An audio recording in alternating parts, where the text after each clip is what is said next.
Bonjour, dans cette nouvelle vidéo, on va voir ensemble comment utiliser le champ table dans WinDev. On va découvrir les différentes formes possibles. Donc pour commencer l'exemple, je vous ai préparé un petit fichier de données ou une table comme on le dit dans les autres SGBD. Donc on a appelé la table EMP, donc c'est pour la liste des employés.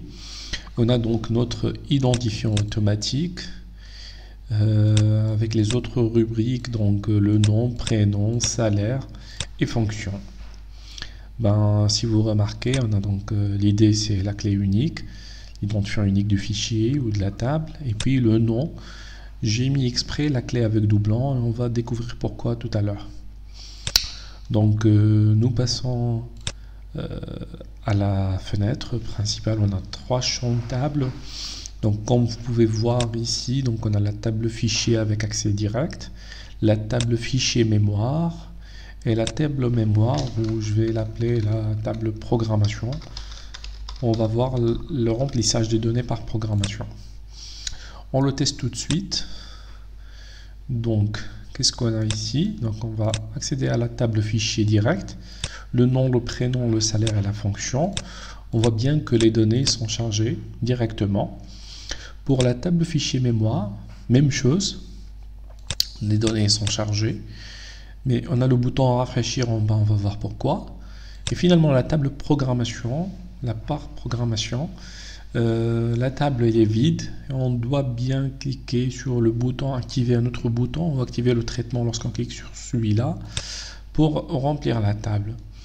Donc pour la table fichier direct, ce qu'on a, c'est qu'on peut modifier directement les données dans la table et voir les répercussions sur la table physique, sur la base de données, directement dans la base de données. Donc ce que je vais faire maintenant, par exemple, je vais changer le nom, je vais mettre test au lieu de CRIA, et là directement c'est reporté dans la base.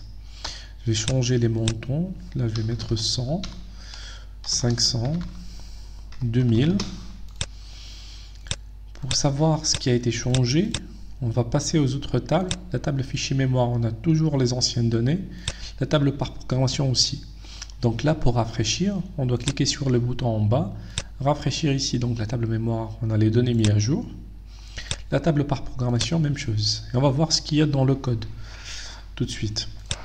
Juste d'autres remarques vite fait, tant qu'on y est. Donc je vous ai parlé tout à l'heure de la rubrique clé avec doublon, donc le nom. Donc ce qui diffère par rapport aux autres colonnes où il n'y a pas de clé définie sur la rubrique, c'est qu'on a la possibilité de faire le tri et la recherche dans la table. Pour les autres colonnes, cette option n'est pas disponible. Simple raison, donc dans la table fichier avec accès direct, il faut avoir la rubrique ou la colonne une clé, que ce soit unique ou avec doublon, pour avoir les options de tri et de filtre. Par contre, pour ce qui est table par programmation et la table fichier par mémoire, par accès mémoire, donc on a ces options de tri dans toutes les colonnes. Bien sûr, si vous l'avez compris, parce que les données sont préchargées dans la mémoire puis remplies dans la table, ce mécanisme, donc, disons, c'est la souplesse qui donne ce mécanisme-là de charger les données dans la mémoire pour faire d'éventuels tri et recherche dans le tableau.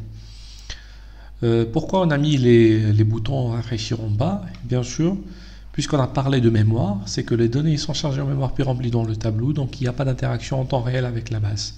Donc on doit gérer ce traitement nous-mêmes pour rafraîchir les données et avoir les répercussions qui ont été faites. Donc on va voir le code. Pour la table fichier, donc on n'a rien à voir. La description c'est simple. On a donc le contenu, c'est le remplissage fichier requête, le type accès direct sans limite, puis la source parcourue, notre table EMP.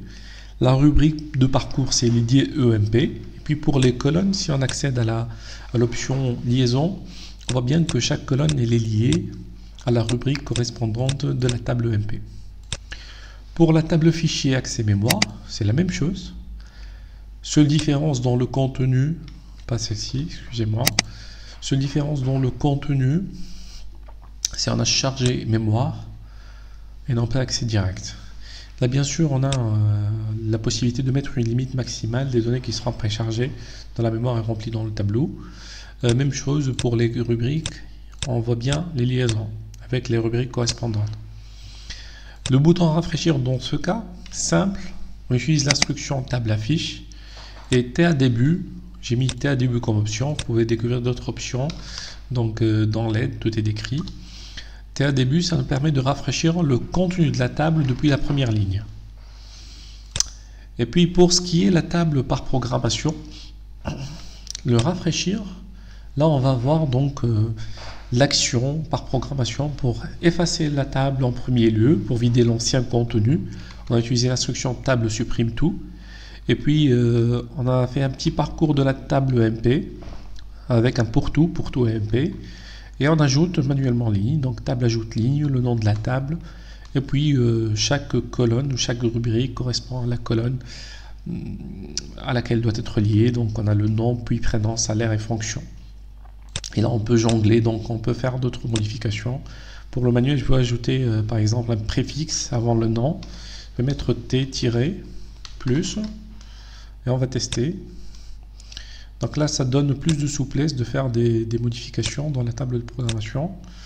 On a vu donc ici dans le nom, on a le T- ajouté avant chaque nom.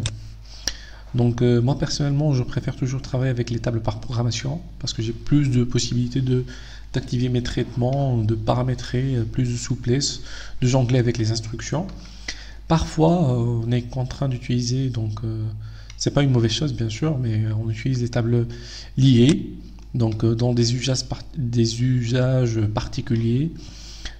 Surtout pour moi, tout ce qui est paramétrage, ça nous facilite la tâche, donc on donne à l'utilisateur la table exposée et lui il peut modifier ses données à la volée. Donc j'espère que vous avez assimilé le concept. Si vous avez des questions, donc n'hésitez pas à mettre les commentaires en dessous de la vidéo. Si la vidéo vous a plu, donc un petit j'aime ne fera pas de mal. Et puis partagez la vidéo. Si vous avez d'autres propositions pour d'autres sujets, n'hésitez pas toujours à me contacter, que ce soit par messagerie privée ou en mettant directement les commentaires. J'essaierai de vous répondre aussitôt et essayer de vous montrer ou de vous faciliter le développement avec WinDev. À bientôt.